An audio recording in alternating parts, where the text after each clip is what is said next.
여러분들 유대인들처럼 축복을 많이 받았던 백성들이 또 어디 있겠습니까? 이 지구 역사에 그렇게 큰 축복과 빛을 많이 받았던 백성들이 없었죠. 또 그들에게 이제 사도 바울의 로마서인 말씀에 의하면 그들에게 예배가 있었고 말씀 성경이 있었고 선지자들이 있었고 그들에게 성소가 있었고 더 하나님 거룩하신 구원과 의를 받을 수 있는 더 필요한 것이 없었어요.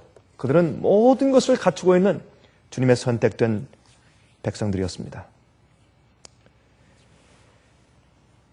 그런데 그들이 그 예언을 가지고 있는데도 이제 메시아가 어느 마을에, 다시 말해서 베들레헴에 언제쯤, 그렇죠? 언제쯤이라는 그 연대가 정확하게 나와 있어요. 그 다니엘 9장에 보면 그 70주일 예언 가운데서 490년 예언. 예루살렘 성전이 다시 중건되라고 하는 그런 명령이 날 때부터 시작해서 490년 동안 내가 너희 거룩한 백성들을 위해서 내가 다시 너에게 기회를 주겠다. 그들이 무슨 거룩한 백성이고 무슨 거룩한 성이에요. 그러나 너희 백성들과 거룩한 성을 위해서 내가 다시 기회를 줄 텐데 490년간의 은혜의 기간을 다시 주겠다. 그렇게 하셨죠. 그래서 참 그 490년 동안의 그 기간 예언을 보면 예수님께서 언제 침례 받으실 것이 예언되어 있고 언제 십자가에 돌아가실 것과 또 그들이 선택된 민족에서부터 버림받아서 이젠 더 이상 선민이 되지 않는 예언이 거기에 다 기록되어 있는 것을 그들이 사실은 알았습니다. 그래서 이 메시아가 언제쯤 태어난다라는 것을 알았거든요. 사실 이 유대 나라에서 그 당시에 이제 나아가 사람들을 가르치기 시작하는 나이는 30살이었습니다. 누구도 30살 되기 전에 나가서 선생으로 가르칠 수가 없었습니다. 그러므로 그 나라의 풍습을 따라서 메시아가 30살 될 때 공중봉사 사업을 시작하시는 것이죠. 그것은 이제 성령의 기름 부음을 받고 언제 침례받을 때 성령의 기름 부음을 받고 나가서 이제 공중 봉사 사업을 시작하시는 것입니다. 그러면 그 연대부터 시작해서 30년을 거슬러 올라가면 이제 메시아가 언제쯤 태어날까 하는 것을 그들은 이미 짐작하고 알고 있었습니다. 그래서 동방 박사들이 찾아가서 물었을 때 그들이 사실은 알고 있었습니다. 그들이 졸고 기대한 마음이 없었죠. 왜요? 세상 재미에 빠져 있고 세상 인기와 명예에 빠져 있고 세상 자랑과 부귀영화에 빠져 있었기 때문에 또한 교회의 권력 다툼에 빠져 있었기 때문에 위에 있는 교회 지도층들이 죽어 있으니 백성들이 어떻게 살 수 있겠어요? 다 어둠에 빠져 있어서 그렇지 사실 그들이 알고 있었습니다. 그들 가운데 정말 손가락으로 헤아리면서 메시아의 오심을 기다리고 고대하는 사람들이 조금 있었습니다. 그러나 메시아가 오셨을 때 그 백성들이 그를 전혀 알아보지 못했다 그랬습니다. 메시아에 대한 예언을 가지고 있던 백성, 메시아의 오심만 바라보고 견뎌온 백성, 정말 여러분 그 아브라함 때부터 해서 거의 2000년 동안 견디면서 노예살이를 안 했나, 광야 생활을 안 했나, 온갖 정말 그 이방 족속의 침입을 다 받고 아시리아의 침입을 받고 그렇죠? 남방에는 애굽의 침입을 받고 우리 한국이 그랬듯이 정말 기구한 운명을 통해서 그렇게 오래 견뎌온 백성들이 막상 하나님의 아들 메시아가 왔을 때 하나님을 알아보지 못했단 말입니다. 마귀는 그 백성들을 영적으로 어둡게 만드는 일에 성공했어요. 기가 막히게 성공했죠. 마귀가 그처럼 기가 막히게 성공한 일은 또 어느 역사에 있겠습니까? 정말 그 메시아의 오심을 위해서 준비된 백성, 메시아의 오심을 고대하고 있던 한 백성, 메시아를 탄생하기 위해서 족보를 내주기 위해서 존재하던 그 백성이 메시아가 왔을 때 메시아를 거절하고 알아보지 못했어요. 이보다 더 큰 성공이 어디 있겠습니까? 그래서 요한복음 1장을 보시면 다음과 같은 말씀이 기록되어 있어요. 요한복음 1장 5절 또 9절부터 13절까지 있는 말씀 보시면 다음과 같이 기록되어 있습니다. 빛이 어둠에 비치되 어둠이 깨닫지 못하더라. 9절부터 참빛 곧 세상에 와서 각 사람에게 비추는 빛이 있었나니 그가 세상에 계셨으며 세상은 그로 말미암아 지은 바 되었으되 세상이 그를 알지 못하였고 자기 땅에 오매 자기 백성이 영접지 아니하였으나 영접하는 자 곧 그 이름을 믿는 자들에게는 하나님의 자녀가 되는 권세를 주셨으니 이는 혈통으로나 육정으로나 사람의 뜻으로 나지 아니하고 오직 하나님께로서 난 자들이니라. 하나님을 알아보는 사람들은 하나님께로부터 난 자들입니다. 여기에 요한은 그렇게 간단하게 설명해요. 하나님께로부터 난 자들만 하나님을 알아본다. 사실이죠? 그 엄마 아빠에게서 태어난 자식이라 해야 엄마 아빠를 알아보죠. 다른 사람을 알아볼 수가 없어요. 아무리 수고하고 고생해줘도 자기 어머니 아버지를 알아보는 사람은 자식밖에 없어요. 그래서 우리가 섭섭한 이야기 좀 많이 듣지 않습니까? 양자를 들여서 어릴 때 양자를 들여가지고 그렇게 고생해 키워놨더니 어떻게 다 크고 나서 누굴 찾아가요? 생부를 찾아가죠. 참 그것 때문에 엄마 아빠가 정말 너를 낳아준 생부가 누구인지 알려주지 않고 한 것은 시시하고 말이죠. 양자 한 것도 시시하고 알려주지 않고 미국 사람들하고 다르죠. 이 풍습이 달라요. 미국 사람들은 어릴 때부터 너는 내가 양자한 아이야. 그렇게 말하지만 한국 사람은 절대 말하지 않고 그 말하면 큰일 나는 줄 알고 나중에 그것을 깨달은 다음에 길러주신 은혜는 다 잊어버리고 가슴 벅차면서 저는 그런 친구를 제가 알고 있어요. 예? 자기가 정말 어머니 아버지의 아들인 줄 알았는데 다 자라서 보니까 자기 어머니 아버지가 자기 생부 생모가 아니에요. 그때 무너진 가슴. 그리고 우리 한국 사람들이 특별히 겪는 그런 슬픔이죠. 그래서 이 아버지와 어머니의 아버지와 최근에도 제가 그런 얘기를 들었어요. 최근에도 어떤 한 청년이 다 자란 다음에 생부 생모를 찾기 위해서 그렇게 애를 쓴다고 또 만났다고 해서 참 그 가슴 아픈 얘기예요. 그래서 우리가 이런 것은 뭐냐면 우리가 이 땅에 태어나면서부터 엄마 아빠를 알아보는 우리가 부인할 수 없는 어떤 힘이 우리 속에 잠자고 있다고 말입니다. 그러면 우리도 사실은 우리를 창조하신 하나님을 찾아가고 있는데 하나님을 알아보는 자들은 하나님께로부터 난 자들이다. 그렇게 말했어요. 이 똑같은 요한이 요한 1서에 보면 너희 속에 하나님의 씨가 있기 때문에 마귀가 너희를 건드리지도 못한다. 그런 말을 했어요. 마귀의 이 하나님의 씨는 주의 말씀이요. 어떤 데는 예수님으로 상징되어 있죠. 그래서 주님의 말씀이 우리 속에 들어가서 거듭나고 새로 태어난 자들은 하나님을 알아봅니다. 그것 이외에는 하나님을 알아볼 수가 없어요. 우리 주위엔 진리가 많이 있어요. 사실 우리가 지금 눈에 볼 수 없고 들을 수 없지만 많은 소리들이 우리 주위에 지금 날아다니고 있고 많은 그림들이 막 지금 다니고 있겠죠, 우리 주위에. 그런데 텔레비전을 사가지고 채널을 딱 맞추면 그 그림이 보여요.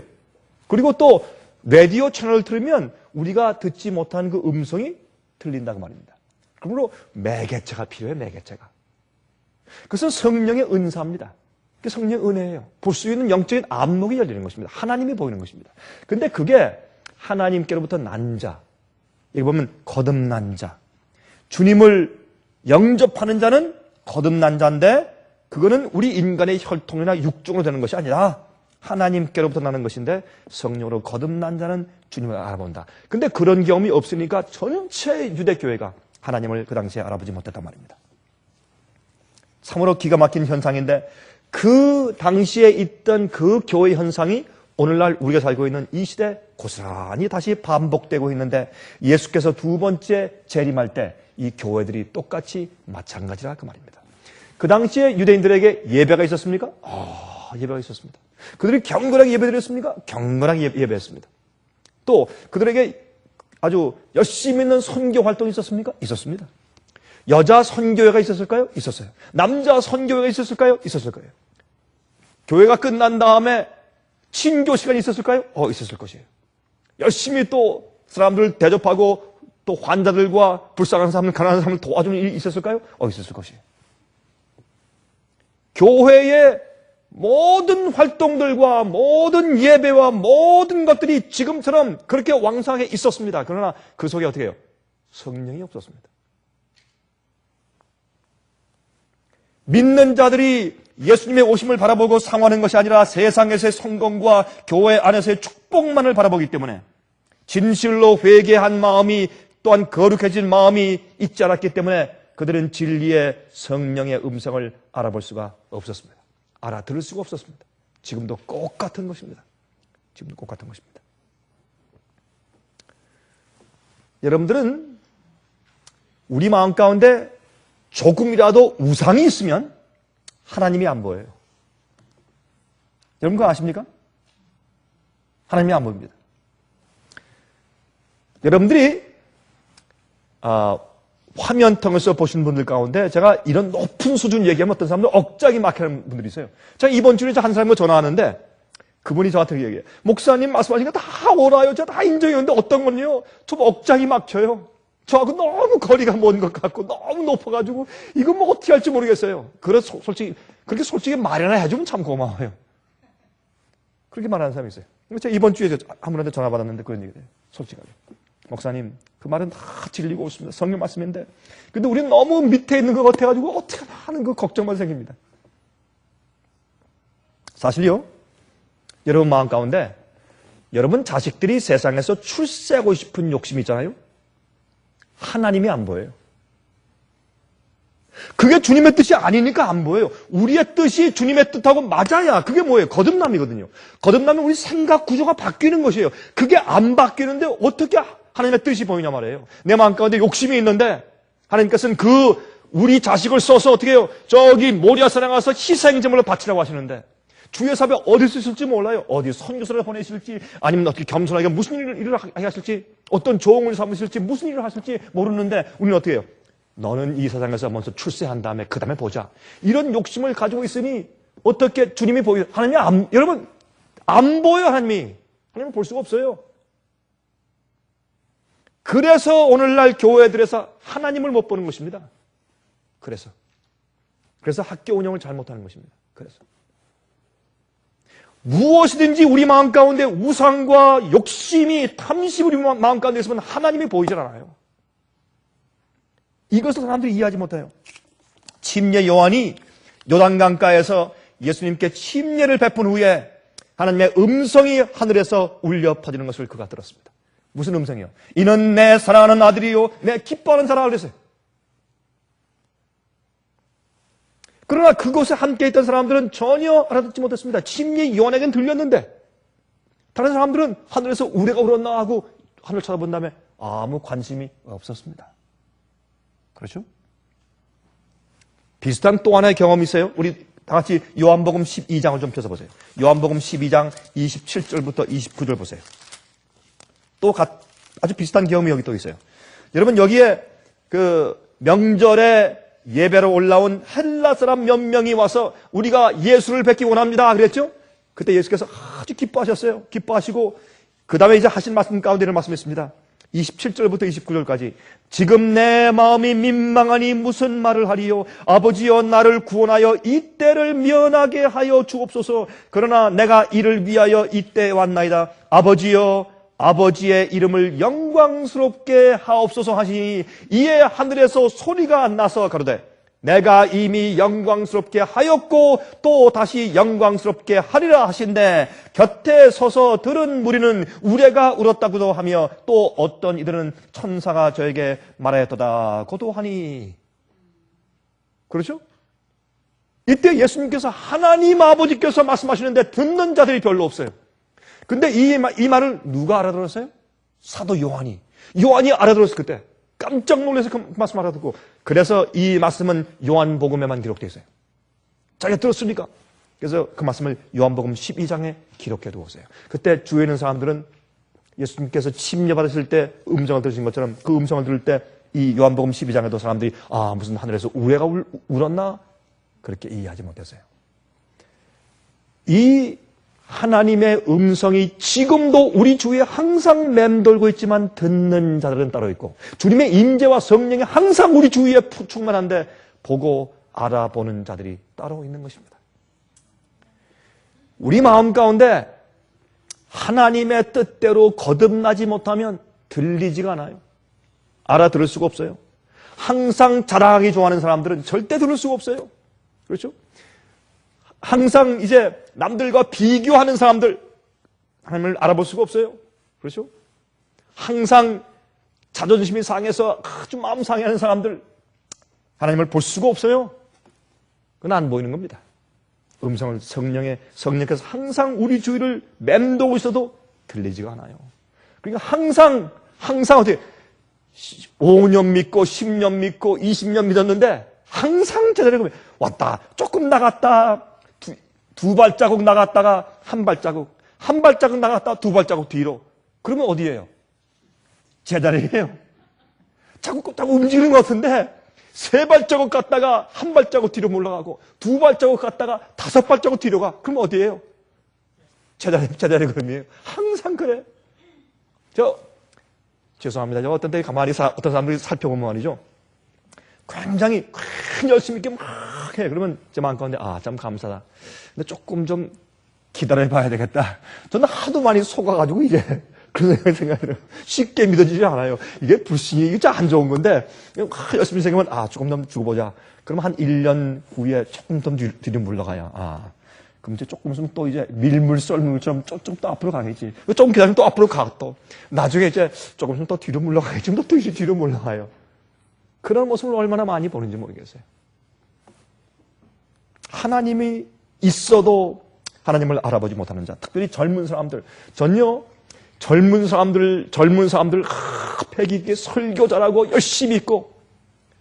여러분 두고 봐야 돼요. 젊은 사람들은 왜 그런지 아십니까? 저도요 세월을 지내서 나이를 좀 먹어보니까 이제 알겠더라고요.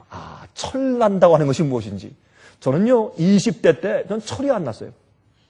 지금 제가 가만히 생각하는 게 제가 돌아보니까 20대 때 철이 안 나서 철이. 결혼하니까 철이 조금 들더라고요. 내 가정이 생기니까 또 자식이 생기니까 조금 철이 들어. 책임감이 생기고. 한 40살 지나니까 조금 철이 듭디다.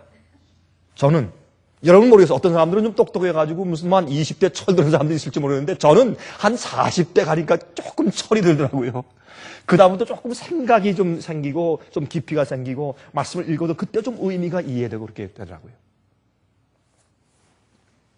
여러분 그래서 이 maturity, 이 철난다, 좀 성숙한다 하는 의미는 나이를 의미해요. 인간은요 경험하지 않으면 배울 수가 없어요. 하나님은 경험하지 않고 배우기 때문에 하나님이시지. 우리 인간은 반드시 경험을 통해서만 배워요. 다른 건 다 지식이니까. 젊은 사람들이 열심은 많은 경우에 적은 경험과 많은 지식이에요.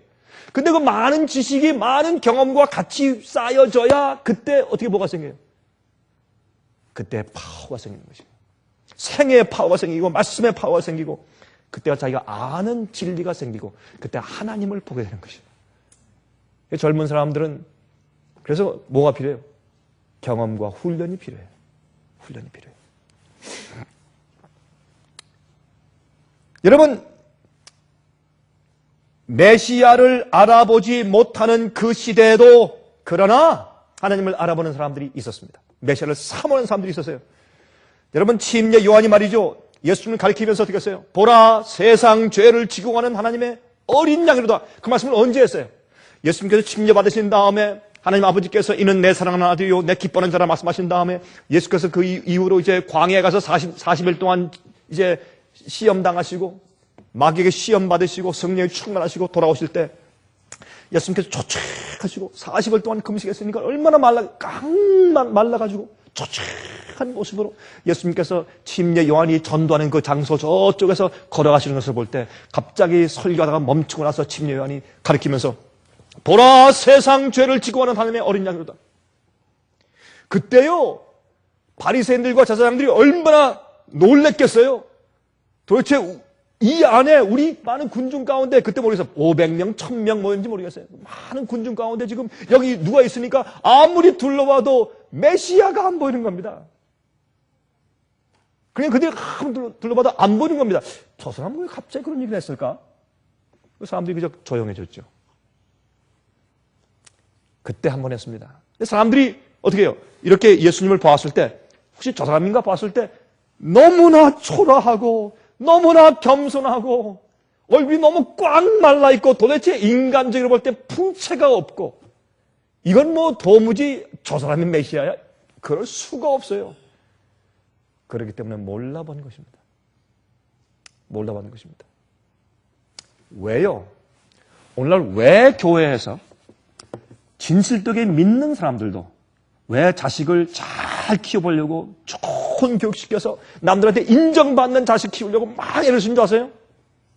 교회 교인들이 하나님을 알아보지 않는 풍습이 꽉 차 있으니까. 그래서 그런 거예요. 바이올린을 잘해야 와, 당신 자식 잘 키웠어 그래요. 그렇죠? 피아노를 잘 쳐야 당신 자식 잘 키웠어 그래요. 예? 박사가 돼야 당신 자식 잘 키웠어.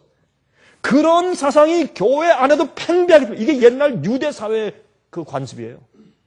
여러분 화면 통해서 제 말씀 듣는 사람들 잘 들으세요. 오늘날 모든 교회가 이렇게 돼 있기 때문에 침례 요한 같은 사람들이 생길 수가 없어요. 그런 분위기 가운데 어떻게 침례 요한을 키워요?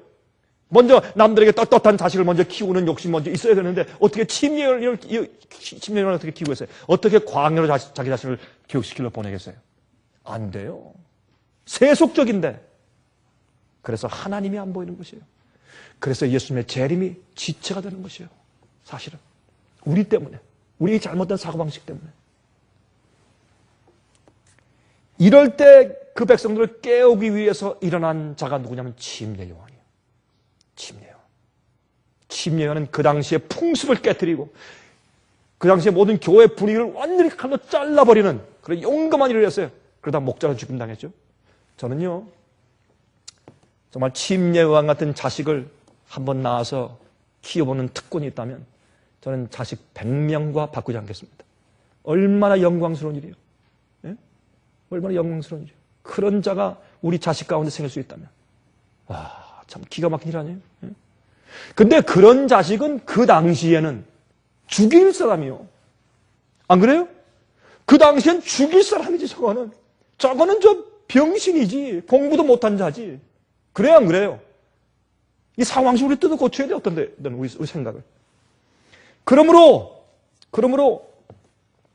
침례 요한이 예수님을 세상 죄를 지고 하는 하나님의 어린 양이로다 할 때 사람들이 알아보는 자가 없었어요.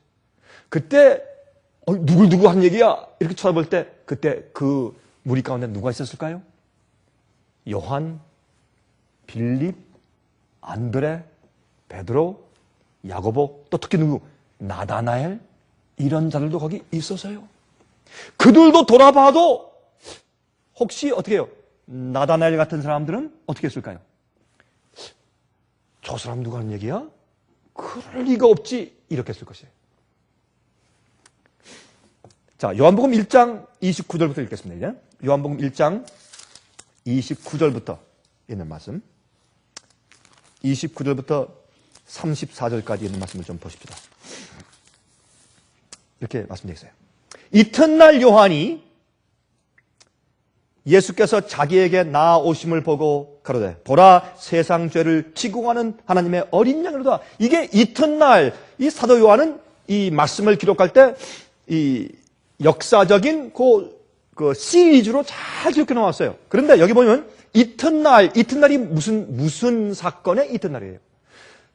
침례 요한이 광야에서 외치니까 이제 사내들인 그 회의에서 그 당시에 국가 최고 기관이죠. 유대 나라에서는 그 종교 기관이니까 거기에는 대제사장이 사내들인 회원 위원장이에요. 거기에서 누굴 보냈습니까? 거기에서 대표를 보냈어요. 보내가지고 질문하는 것입니다. 와가지고 너는 누구의 권위로 이렇게 설교하느냐? 넌 누구냐? 어디서 왔느냐? 너는 내 자신을 누구라고 하느냐? 이렇게 물었을 때 나는 광야에서 외치는 소리라. 난 아무것도 아니라. 너는 오리라고 말씀한 그냐? 메시아냐? 아니다. 너는 그럼 그 선지자 모세냐? 모세가 다시 부활해 올 것이라고 그렇게 생각했어요. 유대인들은. 이미 부활한 것도 모르고. 그러면 그 선지자 모세냐? 아니다. 아니다. 그럼 무슨 권위로 이런 일을 하느냐? 그렇게 이제 말했을 때. 여러분, 침례 요한이 광야의 소리였던 것은 예루살렘의 소리였어야 할 텐데 광야의 소리가 된 것은 교회에서 그를 배척해서 쫓아냈기 때문에 광야에서 외치니까 광야의 소리가 된 것이죠. 그래서 그런 일이 있은 이튿날 요한은 말이죠. 여기 참 기가 막힌 얘기가 나와 이제. 요한은 바로 내가 예수님을 세상 죄를 지고 오는 하나님의 어린 양이다라고 증거하기 위해서 내가 왔다 그렇게 말해요. 자기의 이 사는 생의 목적을 그렇게 얘기해요. 우리가 이 땅에 사는 생의 목적이 말이죠. 이렇게 됐으면 남들을 곧 오시는 예수님의 재림을 위해서 손가락질 해주는 그 일만 하다가 죽으면 얼마나 좋을까요? 얼마나 좋을까요? 얼마나 보람있는 삶일까요?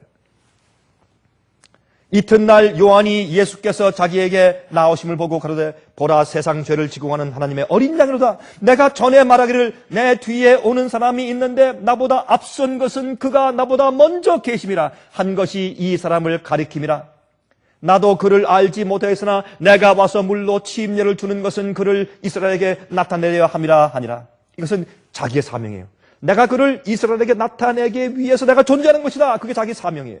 요한이 또 증거하여 가로되 내가 봄에 성령이 비둘기같이 하늘로 내려와서 그의 위에 머물렀더라. 나도 그를 알지 못하였으나 나를 보내어 물로 침례를 주라 하신 그이가 나에게 말씀하시되 성령이 내려서 누구 위에든지 머무는 것을 보거든 그가 곧 성령으로 침례를 주는 이인 줄 알라 하셨기에 내가 보고 그가 하나님의 아들이심을 증거하였노라 하니라. 이때 어떻게 했어요? 예수님을 지목했어요. 두 번째 보세요. 요한복음 1장 35절부터 36절까지 보십시다. 또 이튿날 무슨 날? 이때 요한이 예수님을 메시아라고 지목한 한 이튿날 또 그 후에 요한이 자기 제자 중 두 사람과 함께 섰다가 예수의 다니심을 보고 말하되 보라 하나님의 어린 양이로다. 두 제자가 그의 말을 듣고 예수를 쫓거늘 예수께서 돌이켜 그 쫓는 것을 보시고 물어 가라사대 무엇을 구하느냐? 가로되 랍비여 어디 계시오니까 하니 랍비는 번역하면 선생이라. 예수께서 가라사대 와 보라. 그러므로 저희가 가서 계신 데를 보고 그와 함께 거하니 때가 제 10시쯤 되었더라. 10시쯤 되었더라. 10시는 지금 우리 시간으로 오후 한 4시쯤 되었습니다. 4시쯤 되었다고 말합니다. 40절.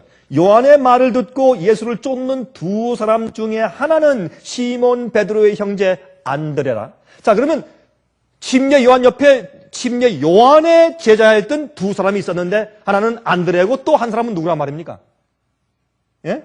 자기 요한이란 말이야. 자기 요한. 자기 이름은 안 밝히니까 이 침례 요한과 서 있던 두 제자가 있었는데 그 제자가 듣는 데서 저 봐라. 저 사람이 하나님의 어린 양이야 라고 지목을 했는데 그걸 들은 두 제자가 누구예요? 한 사람은 안드레였더라. 한 사람은 이름을 안 밝혔어요. 누구예요? 자기 자신이란 말이에요. 안드레와 요한이었습니다.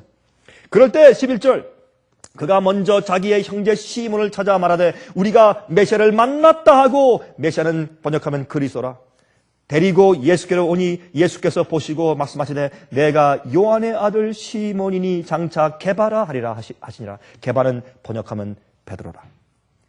여러분 이때부터 어떤 때부터 이게 무슨 말이에요? 하나님을 알아보는 자들이 생길 때부터 무엇이 시작돼요? 교회가 시작돼요. 이게 교회 아니에요?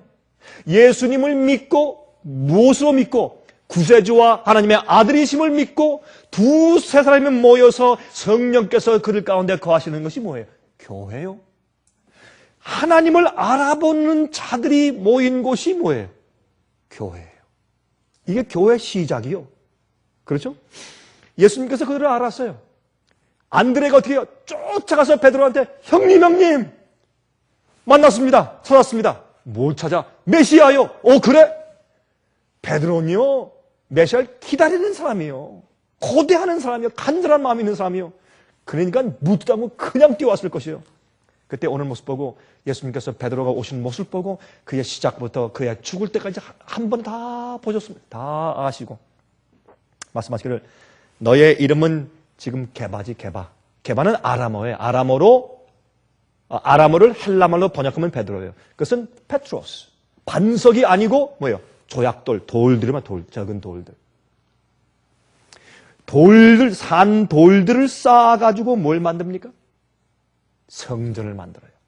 그러니까 주님의 이제 제자들을 불러 모시는 그런 모습을 여기 이제 말씀하고 있는 것을 우리가 볼 수가 있습니다. 참 아주 이 대목은 참 흥미있는 대목이에요. 자, 43절부터 읽읍시다. 이튿날 예수께서 갈릴리로 나가려 하시다가 빌립을 만나 이르시되 나를 쫓으라 하시니 빌립은 안드레와 베드로와 한 동네 벳세다 사람이라. 그도 빌립도 어떻게 해요? 메시아를 기다리던 자였어요. 예수님께서 날 따르라. 그러니까 그가 또 금방 알아보고 따랐습니다. 빌립이 45절 중요합니다. 빌립이 나다나엘을 찾아 이르되 모세가 율법에 기록하였고 여러 선지자가 기록한 그 일을 우리가 만났으니 요셉의 아들 나사렛 예수시니라.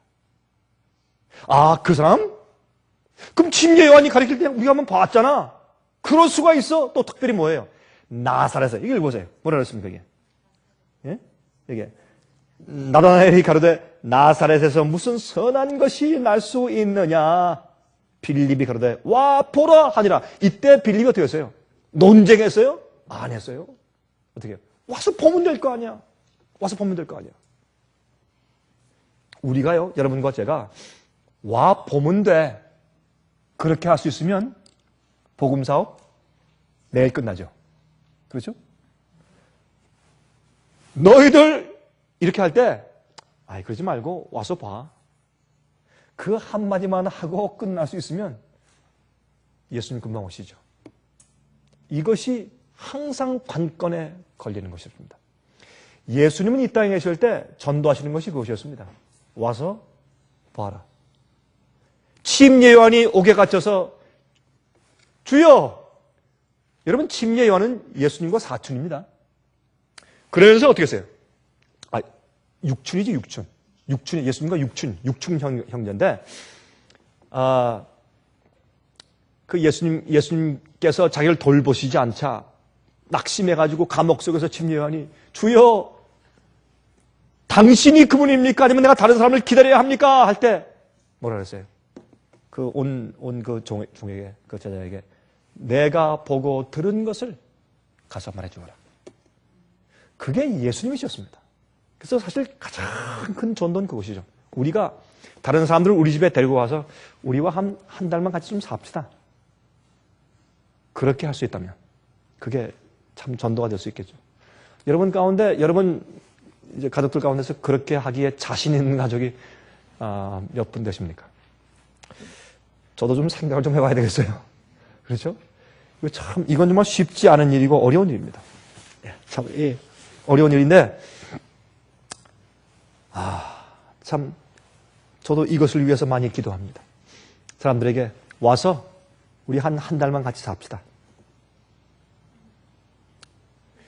참이 하나님을 알아보는 자들, 이런 자들이죠. 이런 자들.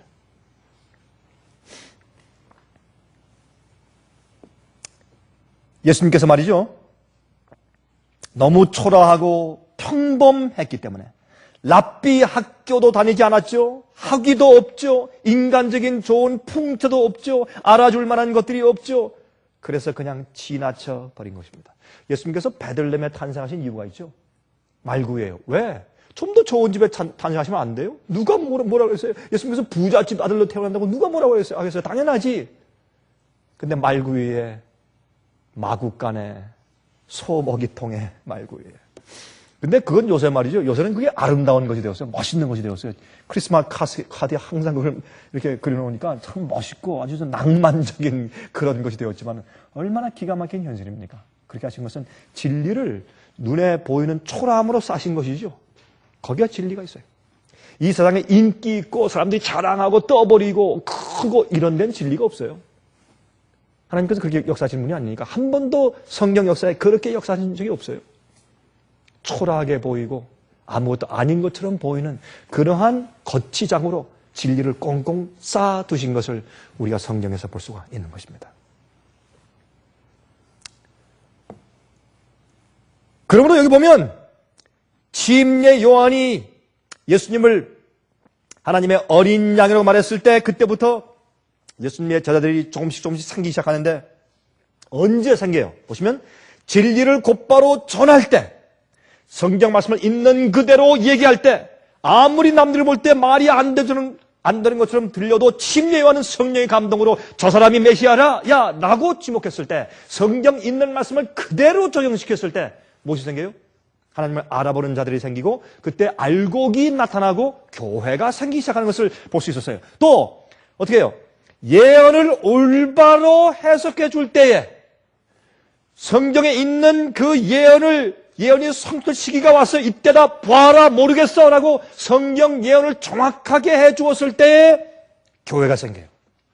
또 침례 요한은 그들이 회개에 합당한 열매를 맺으라, 죄사함을 받게 하는 회개를 하라. 다시 말해서 그냥 회개 말고 진실로 영혼이 정결케 되고 죄가 씻음 바 되는 그런 회개 경험을 하라라고 해서 진실된 회개 경험을 강조했을 때에 뭐가 생겨요? 교회가 생기고 하나님을 알아보는 사람들이 생겼다고 말입니다. 그때 의를 간절하게 삼아오는 마음이 생기고 진짜 믿음이 생기고 그때 성령의 음성이 들렸다고 말입니다. 최근에 말이죠, 한 분이 저한테 전화 와서 그런 얘기를 해줬어요. 목사님, 요즘에 한 가족이 다 회개했습니다. 얼마나 열심인지 모릅니다. 그렇습니까? 감사합니다. 그랬더니 하는 얘기가, 그런데 목사님 참 이상한 것은 우리 강 목사님이 17년 전에 설교한 설교집을 듣고 회개했답니다. 근데 내가 17년 전에요? 내가 무슨 설교를 했습니까? 근데 이런 설교했는데요. 옛날에 설교한 걸 펴보니까, 내가 이런 설교를 했었구나. 저도 17년 전이니까 하나도 잊어버렸죠. 근데 지금 내용을 보니까 전부 다 회개를 촉구하는 설교였어요. 회개를. 거듭남과. 침례 요한이 그 병들고 죽은 교회에 와서 말씀을 전했을 때 하나님을 알아보는 사람들이 생겼다고 말이에요. 여러분, 이 빌립이 안드레한테 쫓아갔어요. 왜요? 이 빌립은 안드레가 안드레가 아니죠. 나다나엘한테 쫓아갔어요. 쫓아갔는데 가서 나다나엘한테 얘기한 이유가 있어요. 왜? 나다나엘은 항상 어떻게 해요? 메시아를 기다리는 사람이었어요. 그가 종종 같이 둘이 좀 손을 붙잡고 무화과 나무 밑에서 기도했겠죠. 그 말씀은 성경에 기록 안 됐지만 그래서 그가 이 나다나엘이 어디 가면 찾을 수 있을지 그가 알았단 말이에요. 그래서 무화과 나무 밑으로 쫓아간 것이에요. 여보, 친구. 그때 나다나엘이 무엇하고 있었을까요? 메시아에 대해서 명상하면서 고대하면서 주님이시여 내게 은혜를 베푸셔서 메시아를 보게 해주세요. 찾게 해주세요. 언제 옵니까? 이렇게 기도하고 명상하고 있었겠죠. 그때 쫓아가서 이제 말하니까 그 침례요한이 말한 그 사람? 아니 여보 생각 좀 해봐. 내가 참 그랬으면 좋겠는데 나도 웬만하면 인정하고 싶은데 근데 나사렛에서 어떻게 선한 것이 나오겠어? 생각 좀 해보게. 그 당시 나사렛은 이 갈릴리 이 바닷가의 서북부에 있는 지방이거든요. 제가 이스라엘에 갔을 때 나사렛 지방을 가봤습니다. 택시를 타고 제가 한번 가봤는데 지금은 거기에 이제 언덕진 그런 곳인데 나사렛 지방에 올라가다 보면 가나의 혼인잔치 있지 않습니까? 거기서 예수님께서 첫 번째 기적을 행하셨죠. 요 가나가 있고 그걸 지나서 쭉 올라가면 나사렛이 있는데 나사렛에 가면 정말 큰 이제 이 천주교의 교회가 하나 세워져 있어요. 근데 거기 이제 쭉 있는데 보면 제가 가서 보니까 뭐 옛날 나사렛 분위기는 전혀 없죠. 지금 큰 도시가 됐으니까. 그러나 그 당시 나사렛은 촌이면서 특별히 어떤 곳이냐 하면 거기에 헬라 사람들이나 로마 군인들이 그 갈릴리가 아름다우니까 또 물이 깨끗하니까 거기에 고기 잡고 또 뱃놀이 하러 왔다가 그들이 가서 기생들과 술 먹는 장소가 나사렛 지방이었습니다. 그러니까 그렇게 분위기 나쁜 곳에서 어떻게 성이 날 수 있냐 말이에요. 그 있을 수 없는 일이었습니다. 아니 생각 좀 해보게. 어떻게 나사렛에서 그때 예수님께서 그에게 보일 수 있는 한 가지 길은 무엇입니까? 빌립이 그렇다면 가보자. 와봐. 그때 딸려갑니다. 딸려갈 때 이 나다나엘이 오는 것을 보고 예수님께서 어떻게 했습니까? 47절부터 요한복음 1장 47절부터죠. 예수께서 나다나엘이 자기에게 오는 것을 보시고 그를 가리켜 가라사대 보라 이는 참 이스라엘 사람이라 그 속에 간사한 것이 없도다. 여러분 우리가요 남을 이용해 먹으려고 하는 거, 예? 내가 이렇게 해야 저 사람한테 인기를 얻겠지, 내가 이렇게 해야 저 사람이 날 좋아하겠지, 이렇게 해야 내가 남들한테 좀 드러나겠지, 이런 간사한 마음, 딱 이 간삼이 없다고 하는 것은 괴울함이 없다는 것인데, 그것은 이 낚시를 할 때 고기 잡을 때 이렇게 딱 이 훅, 그걸 뭐라 그래요? 낚시 바늘 여기 없단 말이에요. 남이 지나가다 아무리 지나쳐도 나한테 걸려 넘어질 것이 없어요. 이게 간삼이 없는 사람이에요. 간삼이 없는 사람이에요. 근데 우린요, 사실 어떤 때, 어떤 일을 할 때, 어떤 말을 할 때, 무엇을 할 때 보세요. 우리가 얼마나 재는지 몰라요. 수학을 못한다고 그래도 한국 사람들은 그땐 수학을 너무 잘해. 기가 막힌 수학자들이야. 다 재가지고 얼마나 재서 일하지. 그게 없는 사람들이에요. 그게 없는 사람들이 누구예요? 아이들이요. 천국은 어린 아이와 같아야 된다고 말씀하시는 것입니다. 아이들은 그런 게 없거든. 아이들은 순수해. 그래서 순수하잖아요. 순수한 자들은 어떻게 해요? 항상 걸려 넘어져. 항상 당하고 항상 손해보고.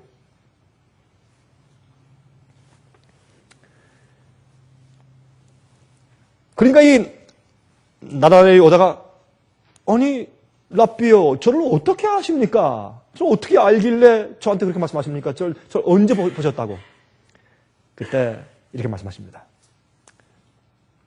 나다나엘이 가로되 어떻게 나를 아시나이까? 예수께서 대답하시되 가로되 빌립이 너를 부르기 전에 내가 무화과 나무 아래 있을 때 보았노라.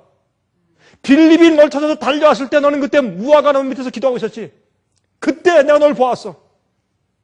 아니, 무소부지하신 분입니까? 어떻게 날 보셨습니까? 어떻게 아십니까? 말이에요. 도대체.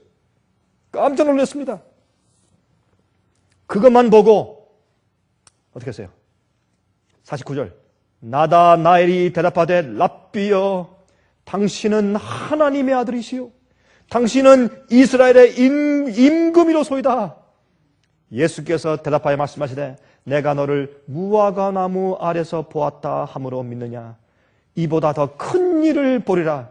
또 말씀하시되 진실로 진실로 너희에게 이르노니 하늘이 열리고 하나님의 사자들이 인자 위에 오르락 내리락 하는 것을 보리라 하시니라. 예수님의 생애 가운데 천사들이 그와 함께하는 것을 그 다음부터 나다나엘이 보았습니다. 특별히 겟세마네 동산에서 예수님께서 지쳤을 때 하늘에서 천사가 내려와서 예수님을 붙드는 것을 보았습니다.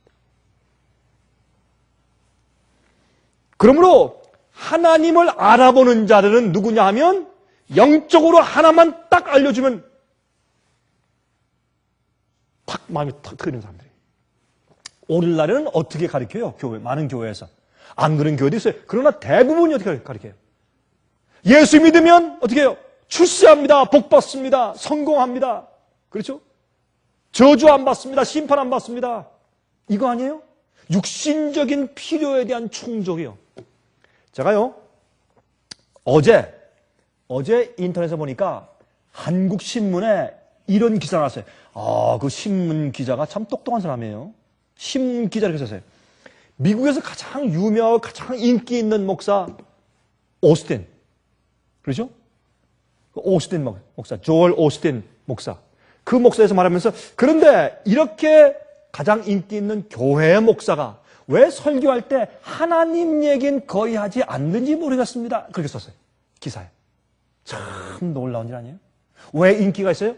이 세상에서 살 때 긍정적으로 어떻게 잘 되는가? 세상의 일들을 해결하고, 세상 가족 문제를 해결하고, 자기 직장 문제 해결하고, 어떻게 보면 경제 문제 해결 더 잘 되고, 축복을 어떻게 더 많이 받아오며, 어떻게 더 기쁨에 행복하며, 이것만 가르치니까 하나님 얘기나 성경 해석 별로 안 해도 돼요. 그러니까 이건 뭐 하나님 얘기, 성경 말씀 안 해도 돼요. 오늘날 교회에서 그것과 어떻게 해요?